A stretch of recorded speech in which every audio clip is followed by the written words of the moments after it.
Hello, I'm Moira Alderson with the BBC News. An emergency meeting of the UN Security Council has overwhelmingly condemned Russia's aerial assault on Ukraine on Friday, the largest since the start of the war. At least 30 people were killed, with more than 160 injured. 158 Russian missiles hit schools, a maternity hospital, shopping arcades and flats, causing extensive damage, Anna Pissarro reports.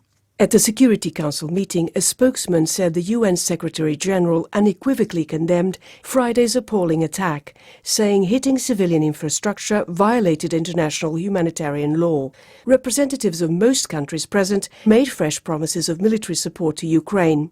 Even countries which have been more amenable to Russia's position, including China and Brazil, deplored the civilian casualties and suffering, renewing appeals for a diplomatic resolution to the conflict. Russia's ambassador to the UN, though, blamed Ukraine for the civilian death toll and accused Kiev of misusing its air defense systems.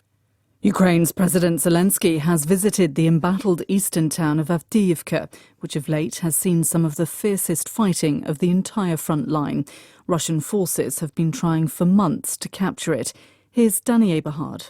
Like Bakhmut before it, the struggle for Avdiivka has assumed a symbolism greater than its strategic significance alone, though that's not inconsequential, being so close to the Russian-occupied city of Donetsk. President Zelensky clearly believed the benefits of the trip to morale outweighed the risks involved.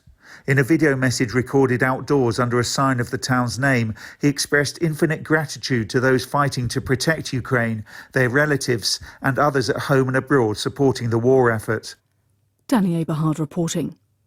South Africa has asked the International Court of Justice to rule that Israel has breached international treaty obligations by carrying out what it called genocidal acts in Gaza. South Africa's application for a hearing next week also calls on the court to commit to a ceasefire. Daniel Desimone reports. The wording of South Africa's application to the International Court of Justice is blunt.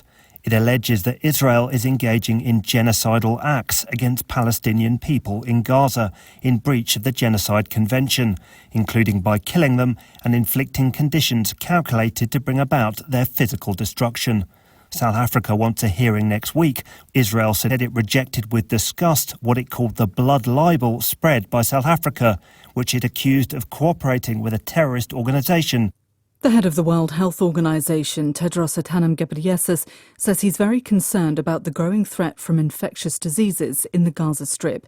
He said the huge displacement of civilians and the overcrowded health facilities were stoking WHO fears.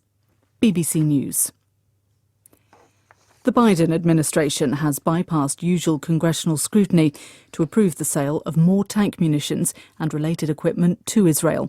It's the second time this month it's used emergency provisions to replenish Israel's tank rounds in the Gaza conflict. Normally, Congress reviews US arms sales to foreign powers. Two major aid organisations have paused their operations in Sudan's embattled Al Jazeera state because of looting. The UN's World Food Programme said a warehouse with supplies to feed 1.5 million people for a month had been targeted. The medical charity MSF said armed men had attacked its compound in the city of Wad Madani, taking cars and other items. A Turkish football final that was scheduled to be played in Saudi Arabia on Friday was cancelled at the last minute amid a row with the Saudi authorities. Nigel Adderley has the details. Both Fenerbahce and Galatasaray were critical of the decision to move the Turkish Super Cup final to Riyadh, a move which Turkey's Football Federation admitted was financially motivated. But the game was cancelled shortly before kick-off, as both teams refused to leave their hotels. It reported the Saudi authorities refused to allow the players to warm up wearing T-shirts featuring the founder of modern Turkey, Mustafa Kemal Atatürk. The game was to coincide with the centenary of the foundation of the secular Turkish Republic. Nigel Adderley with that report. In the UK, the singer Shirley Bassey and the founder of the Glastonbury Music Festival are among more than 1,200 people recognised in the New Year Honours List. Michael Eavis, who first hosted Glastonbury at Worthy Farm in 1970, has been awarded a knighthood, while Shirley Bassey becomes a Companion of Honour. A London Underground employee, Rizwan Javed, was honoured for preventing 29 people from taking their lives at tube stations. BBC News.